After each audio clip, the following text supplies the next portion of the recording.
போல் வண்ணங்களுடன் கொண்டாடு The Chennai Silks ஆடைகளுடன். Let the celebrations begin.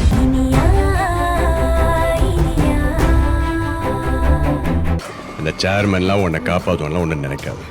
தேவைப்பட்டா அவன் உன்னை பலி கொடுத்துட்டு இடத்துல வேற ஒரு ஆளை வச்சுட்டு போயிட்டே இருப்பான்.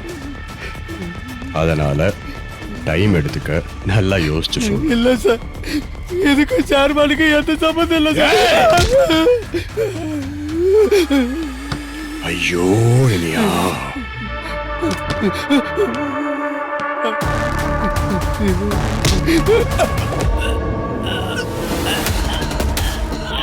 சுபாஷ் சார், இவன் வாயை திறந்து உண்மைய சொல்லணும். பாத்துக்க. Okay sir.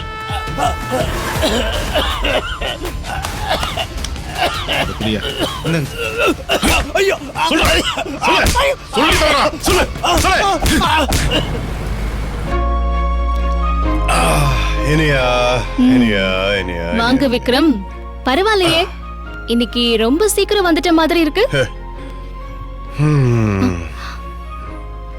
என்ன இவ்ளோ டயர்ட் ஆயிட்டீங்க? ரொம்ப ரொம்ப ஹெக்டிக்கானது. காலையில இருந்து டென்ஷன், நாள் முழுக்க டென்ஷன். ஏ, யாராச்சும் புது கிரிமினல் அப்படியே சேஸ் பண்ணி பிடிச்சிங்களா? அதெல்லாம் ஒண்ணும் இல்ல, ஒரே ரூம்ல இருந்து என்கொயரி மட்டும் தான் போச்சு.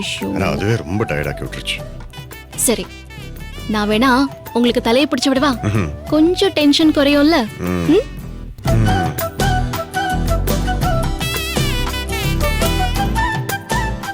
அந்த ராஸ்கல் ஹரி உண்மையை சொல்லணும். அவன் உண்மையை சொன்னா மட்டும்தான் இந்த டென்ஷன் போகும். விசாரிச்சிருப்பீங்களா விக்ரம்? அவன் எதுவுமே சொல்லலையா? விசாரிச்சோமாவா? காலையில இருந்து சுபாஷ் அவனை அடிச்சு தோலை உரிச்சுட்டான். நானும் நீ சொன்னங்கிறதுக்காக அவனை அடிக்காம பல விதங்கள்ல பேசி அவனை உருட்டி மிரட்டி பார்த்தேன். கல்லூலி மங்க மாதிரி அப்படியே இருக்கான். ஒரு வார்த்தை கூட அந்த மதிவாணனை பத்தி உண்மையை பேசவே இல்லை. எங்க சேர்மன் நல்லவரு வல்லவரு, அவருக்கு கெட்ட பேர் வந்துடக்கூடாது. அதான் நானே திவ்யாவுடைய மாமாவுக்கு பணத்தை கொடுத்து திவ்யா கிட்ட கையெழுத்து வாங்கினேன்னு திரும்ப திரும்ப சொல்லிக்கிட்டே இருக்கான். நம்ம சமுதாயத்துக்கு துரோகம் பண்றோமேன்னு நினைக்காம அவன் முதலாளி போடுற அந்த எலும்பு துண்டுக்காக ரொம்பவே விசுவாசத்தை காட்டுறான். வந்த கோவத்துக்கு துப்பாக்கி எடுத்து சுட்டுலாமான்னு நினைச்சேன். ஆனா உண்மை கடைசி வரைக்கும் வெளியே வராம அது திவ்யாவுக்கு ரொம்ப விபரீதமாயிருமேன்னு ஃபீல் ஆச்சு. ஒரு பொண்ணுடைய வாழ்க்கை சீரழிஞ்சு போயிருமேன்னு ஒரு குற்ற உணர்வு கொஞ்சம் கூட இல்லாம அவ்வளவு கல்மனசுக்காரனா இருக்கான். அவனுக்கு ஒரு பொண்ணு இருந்து அவளுக்கு இப்படி ஒரு நிலைமை வந்திருந்தா அமைதியா இருப்பான் அவன். அவன மாதிரி சில முட்டாள் விசுவாசிங்க இருக்கிறது தாங்க அந்த மதிவாணனோட பலமே. Yes, correct. அவனை எப்படி உண்மை சொல்ல வைக்கிறேன் பார். அந்த சேர்மனுடைய கெட்ட நேரம் அந்த ஹரி எங்க ஸ்டேஷன்ல சரண்டர் ஆயிட்டான். அந்த ஹரியோடைய கெட்ட நேரம் அவன் சரண்டர் ஆனதுல இருந்து 3 நாள் அவனை ஜாமீன்ல எடுக்க முடியாதுங்கிற அளவுக்கு கோர்ட் லீவ் ஆயிடுச்சு. இன்னும் நாள் இருக்குல்ல, அதுக்குள்ள அவங்கிட்ட இருந்து உண்மையை வெளியே வர வைக்கிறேன். சரி விக்ரம், அந்த டாபிக்கை விட்டுட்டு டென்ஷனை தூக்கி ஓரமா வைங்க. நீங்க நினைச்ச மாதிரி அவன் உண்மையை சொல்லுவான். ஓகே? அப்படி நினைச்சுதான் நான் வீட்டுக்கு வந்தேன். ஆனா என் தலையில அவனை பத்தின யோசனை ஓடிக்கிட்டே இருக்கு, நிறுத்தவே முடியல. ஏன்னா அந்த மாயா நம்மளை எப்படியும் காலி பண்ணணும்னு முடிவு பண்ணி ஒரு பெரிய நெட்வொர்க்கை ஃபார்ம் பண்ணிருக்கா. மினிஸ்டர், சேர்மன், தீனதயாளன் அவ உண்டாக்கி வச்சிருக்கிற நெட்வொர்க் ரொம்ப பவர்ஃபுல்லான நெட்வொர்க். அதுல அந்த தீனதயாளனை காலி பண்ணியாச்சு. இந்த ஹரிய வச்சு அந்த சேர்மனையும் லாக் பண்ணிட்டோன்னு வையே, அப்புறம் மினிஸ்டருக்கும் மாயாவுக்கும் சங்குதான். இதெல்லாம் நடக்கிற வரைக்கும் என்னால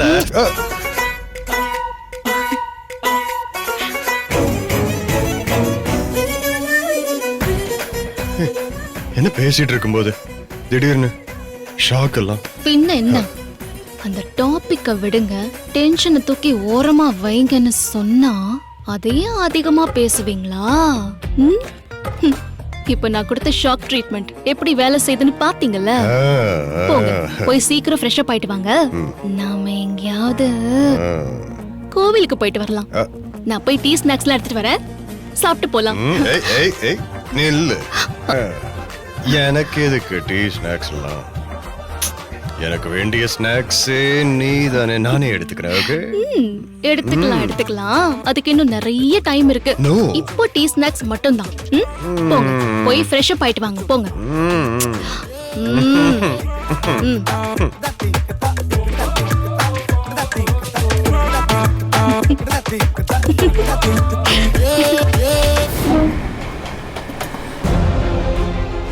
இதுக்கு மேல இந்த மாதிரி சம்பவம் ஏதாவது ஒண்ணு நடந்தது, அப்புறம் யார் தடுத்தாலும் கேட்க மாட்டேன்.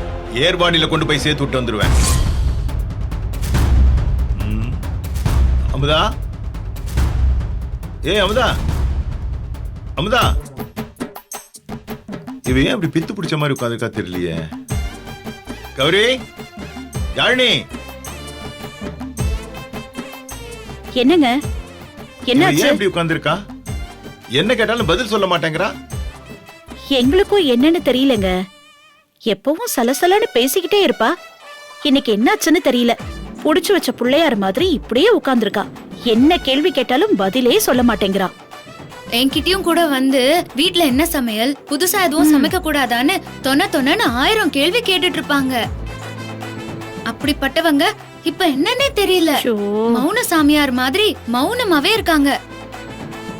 எனக்கே அமுதா சித்தி இப்படி இருக்கிறது ரொம்ப ஆச்சரியமா இருக்கு. அமுதா சித்தி, பேசுங்க சித்தி, ப்ளீஸ் சித்தி. அமுதா, உடம்புக்கு ஏதாவது பண்ணுதா? காய்ச்சல் அடிக்குதா என்ன? காய்ச்சல் கூட இல்லையே, அப்புறம் ஏன் இப்படி உட்கார்ந்துருக்கா? என்ன ஆச்சுன்னு தெரியல அவளுக்கு. நாத்தனாரே, அமுதா நாத்தனாரே, நீ எனக்கு இருக்கிற ஒரே ஒரு நாத்தனார். நீ இப்படி பேசாம இருந்தா எப்படி நாத்தனாரே? ப்ளீஸ் பேசு நாத்தனாரே. நீ பேசாம இருக்கிறது எனக்கு ரொம்ப வருத்தமா இருக்கு நாத்தனாரே. நீ அப்போ என்ன அடிச்சு பாரு, அதெல்லாம் நான் மறந்துட்டேன். நீ எப்பவும் போல பேசு நாத்தனாரே. பேசு.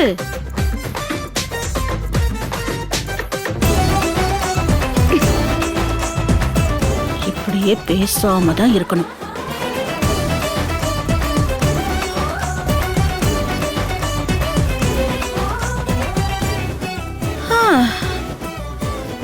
மாமா, அமுதா சித்திக்கு நம்ம ட்ரீட்மெண்ட் எல்லாம் கொடுக்கறோம்ல, அதுல வருத்தமா இருக்காங்க போல. அதுவும் அன்னைக்கு ஷாக் ட்ரீட்மெண்ட் எல்லாம் கொடுத்தோம்ல, அதனாலதான் அப்செட் ஆகி இப்படி உட்கார்ந்துருக்காங்க போல இருக்கு.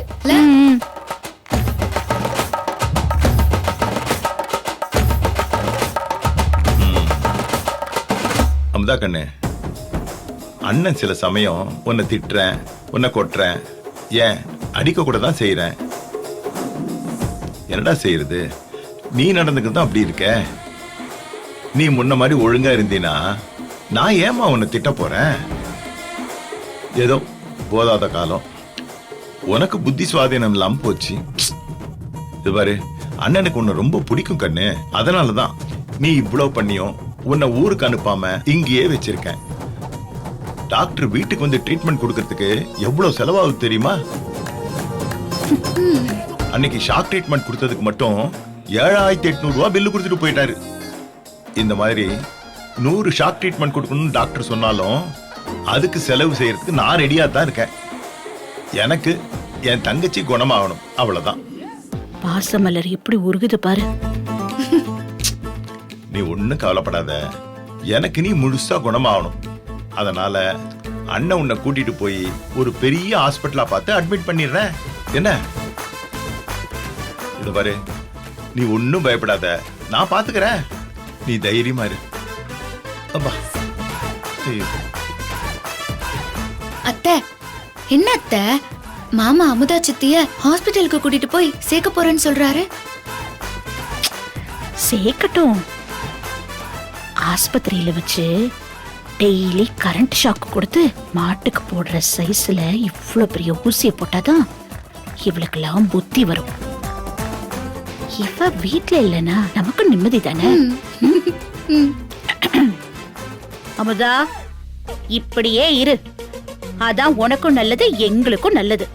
இங்க பாரு, மாறி ஏதாவது பண்ணுன அப்புறம் வாங்கினது ஞாபகம் இருக்குல்ல, ஜாக்கிரதை.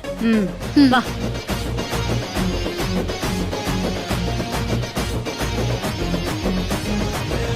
ஏ கௌரி, யாழ்னி கூட சேர்ந்து என் வாய்க்கு பூட்டு போட வச்சுட்டல. இருக்கட்டும், என் அண்ணன் ஒரு லூசு. அதான் அவருக்கு எதிரா நீங்க ஏதோ சதி பண்றது கூட தெரியாம உங்க பேச்ச கேட்டு என்ன லூஸ் ஆக்கி வச்சிருக்கு. எனக்கும் ஒரு நேரம் வரும். நீங்க பண்ற சதிக்கு எனக்கு மட்டும் ஆதாரம் கிடைக்கட்டும். அப்ப காட்டுறேன் இந்த அமுதாவோட இன்னொரு முகத்தை. இப்ப எனக்கு இப்படியே இருக்கிறது தான் பாதுகாப்பு. இருக்கிறேன், நேரம் வரட்டும். இந்த அமுதா யாருன்னு அப்ப தெரியும் உங்களுக்கு. இப்ப பொறுமையாதான் இருக்கணும் அமுதா. என்னது, ஏதோ சொல்ற மாதிரி இருக்கு? அது அந்த பயம் இருக்கட்டும்.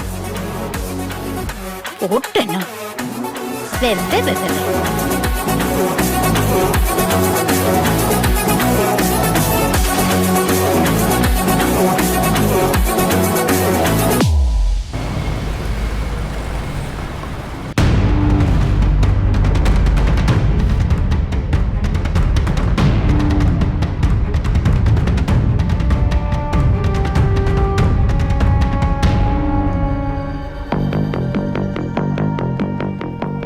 சேர்மன் சார்,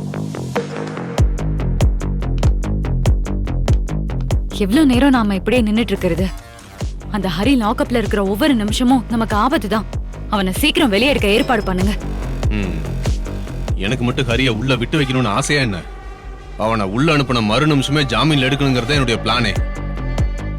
ஆனா அடுத்தடுத்த நாள் நேஷனல் ஹாலிடே, வெளியே எடுக்க முடியாதுன்னு லாயர் வந்து சொல்றாரு. நான் என்ன பண்றது? வாங்க மினிஸ்டர் சார், நீங்க ஒரு நல்ல விஷயத்தோட வருவீங்கன்னா நாங்க ஆர்வமா எதிர்பார்த்துட்டு இருக்கோம். அதுக்கு வாய்ப்பே இல்ல. விக்ரம் மேல ஏதாவது குற்றச்சாட்டை வச்சு அவனை டிபார்ட்மெண்ட்ல இருந்து சஸ்பெண்ட் பண்ண நானும் ட்ரை பண்ணி பார்த்துட்டேன். ஆனா அவன் ரெக்கார்ட்ஸ் எல்லாம் ரொம்ப கிளீனா இருக்கு. அவனை ஒன்னும் பண்ண முடியாது போல. என்ன சார், எவ்வளவு பெரிய இடத்துல இருக்கீங்க? அவன் ஆஃப்டர் ஆல் ஒரு இன்ஸ்பெக்டர். அவன் உங்களால ஒரு டிரான்ஸ்ஃபர் கூட பண்ண முடியலையா? சான்ஸே இல்ல சார். தீனதயாளன மாயாவுக்காக நான் தான் போஸ்டிங்ல போட வச்சேன். அந்த விசாரணையிலேயே என் பேர் அடிபடுது. இப்ப விக்ரமே நான் ஏதாவது பண்ணனா எங்களோட பாஸ் சும்மாவே இருக்க மாட்டார். என் மந்திரி பதவியை புடுங்கிடுவாரு. சார், அப்ப நம்ம என்னதான் பண்றது? ஹரிய 3 நாள் லாக்அப்ல விட்டு வச்சா அவன் கண்டிப்பா சேர்மனை பத்தின உண்மைய உளறிடுவான். அதுக்கப்புறம் நம்ம சேர்மனை காப்பாத்தவே முடியாது. ஹரி என்ன பத்தி உண்மையை சொல்லிடுவான்னு நீங்க பயப்பட வேண்டாம். ஹரி மட்டும் உண்மையை சொன்னா அவனை நான் சுட்டு தள்ளிடுவேன். அவன் உண்மையை சொன்னதுக்கு அப்புறம் அவனை சுட்டு தள்ளி என்ன செய்ய? எதை செய்யறதா இருந்தாலும் முன்னாடியே செய்யணும். தும்ப விட்டுட்டு வாழை பிடிக்கிறதே நம்ம வேலையா போச்சு. சார், இப்ப அவனை அந்த விக்ரம் ஃபுல் கண்ட்ரோல்ல வச்சிருக்கான். அவனை இப்ப நெருங்கவே முடியாது.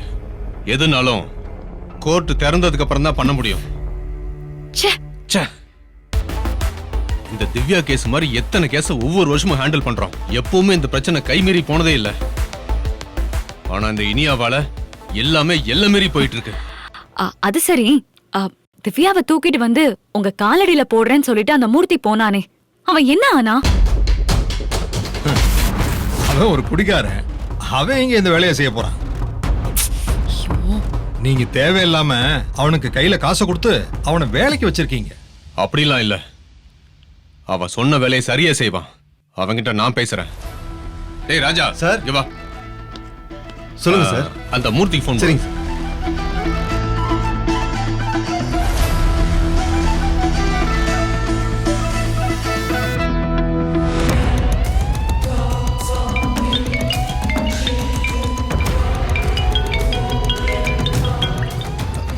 ஹலோ, மூர்த்தி சார் பேசணுன்றாரு. ஒரு நிமிஷம் கொடுக்குறேன். கொடு. இந்தாங்க சார். டேய் மூர்த்தி. சார், அந்த திவ்யாவை தூக்கிட்டு வந்து என் காலடியில போடுறேன்னு சொன்ன, ஏன்டா தூக்கிட்டு வரல? சார் அதுக்குதான் சார் சமயம் வரணும்னு பாத்துக்கிட்டு இருக்கேன். என் பொண்டாட்டி திவ்யா எப்பவும் பக்கத்துலயே வச்சிருக்கா சார். அதனாலதான் நெருங்க முடியல. அவ கொஞ்சம் அசந்தாலும் நான் அப்படியே தூக்கிட்டு வந்துடுறேன் சார். இத பாரா, இனியா கூட எனக்கு பிரச்சனை இல்ல. திவ்யா இல்லன்னா என் பிரச்சனையை நான் ஈஸியா முடிச்சிருவேன். இங்க பாரு, பணத்தை வாங்கிட்டு என்ன ஏமாத்த நினைச்ச. ஐயோ sir sir sir sir sir அந்த அளவுலாம் கோபப்படாதீங்க சார். ஒரே ஒரு நாள் டைம் கொடுங்க சார். நான் நிச்சயமா திவ்யாவை தூக்கிட்டு வந்து உங்க காலடியில போடுறேன் சார். டேய், போதையில உளராம சொன்னதை செய். இல்ல உன் குடும்பம் மொத்தத்தையும் அழிச்சிருவேன். ஜாக்கிரதை. ஐயோ sir sir sir sir sir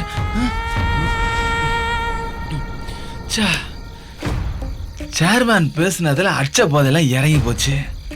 எவ்வளோ பெரிய மனுஷன், அவர்கிட்ட இந்த வேலையை முடிச்சுட்டு நல்ல பேர் வாங்கி எதை சாதிலான்னு பார்த்தா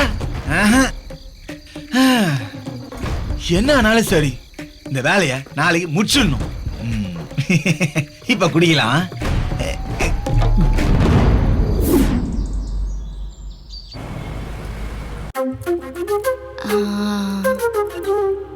இப்போ இவ்ளோ இன்ச் வந்திருக்கு.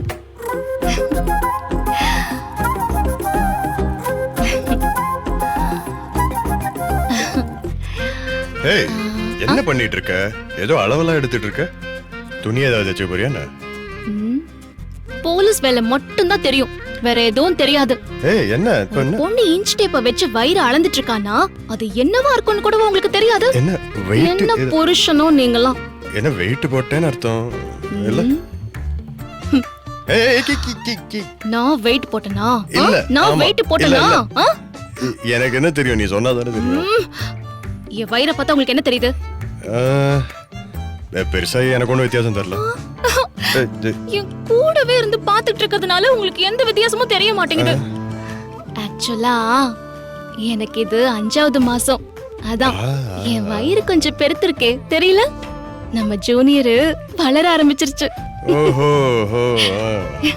ஆக்சுவலி ஜூனியர் வளர்ந்துருக்காங்களா இல்ல நீ கண்ணா வேணான்னு சாப்பிட்டு தொப்பை போட்டியா? இல்ல இருக்கலாம். இப்போ உங்களை என்ன தொப்பைக்கும் குழந்தை வளர்றதுக்கும் உங்களுக்கு வித்தியாசமே தெரியாதா? நல்லா தொட்டு பாருங்க.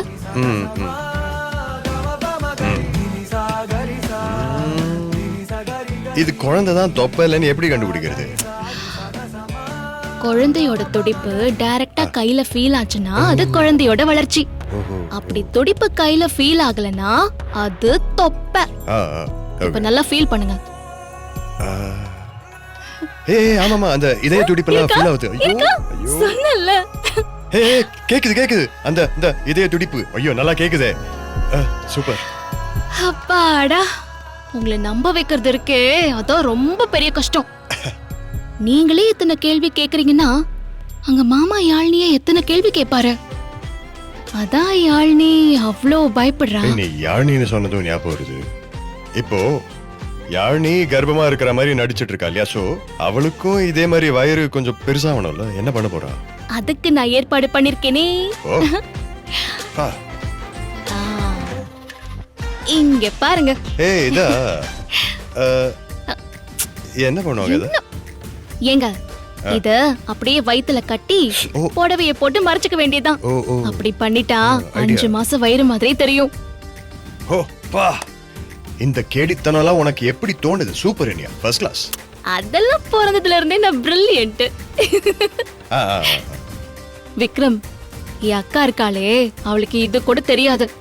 அவ குழந்தை வேணும்னு ஆசைப்படுறாளே தவிர வேற என்னென்ன பண்ணணும்னு ஒன்னும் யோசிக்கிறது இல்ல. அதான் இதெல்லாம் தேடி தேடி நானே வாங்கினேன். அண்ண மாதிரி ஒரு தங்கச்சி யாழ்னிக்கு இருக்கும்போது அவ எதுக்கு மத்த விஷயத்தை பத்தி எல்லாம் கவலைப்பட போறா? அவ ரொம்ப லக்கி நீ அவளுக்கு தங்கச்சியா கிடைச்சதுக்கு. ஏன் அவதான் லக்கியா? நீங்க லக்கி இல்லையா? ஹே ஹே ஹே, நான் தான் லக்கி, நான் தான் லக்கியஸ்ட். உலகத்திலேயே பெஸ்ட் வைஃப் யாருன்னு கேட்டா நான் உன்னைத்தான் சொல்லுவேன். இப்போ பெஸ்ட் வைஃப்க்கு ஒரு best kiss. Hello hello inspector sir, டியூட்டிக்கு நேரமாச்சு. சோ கிளம்புங்க, இல்லனா டியூட்டி நேரத்துல என் புருஷன் வேற டியூட்டிக்கு அடி போடுறாருன்னு ஐஜி கிட்ட கம்ப்ளைண்ட் பண்ணுங்க. புரியுதா? ஐஜின்னு சொன்னது ஞாபகம் வருது. ஆக்சுவலி ஒரு கேஸ் விஷயமா ஐஜி ஆபீசரா போக வேண்டிய வேலை இருக்கு. சரி, போங்க போங்க. சரி அம்மாவை பத்திரமா பாத்துங்க. Good bye. அதெல்லாம் அவங்க பாத்துப்பாங்க. நீங்க போய் உங்க டியூட்டி பாருங்க போங்க. ஐஜி ஆபீஸ் போற வேலையை வச்சுக்கிட்டு சாருக்கு ரொமான்ஸ் வேணுமா? ரொமான்ஸ் கொஞ்சம் ஐஜி ஆபீஸ் வேலையை முடிச்சிட்டு அப்படியே அந்த ஹரி கிட்ட எப்படி உண்மையை கறக்கிறதுன்னு பாருங்க. போங்க போங்க போங்க ஓகே போங்க. Bye baby.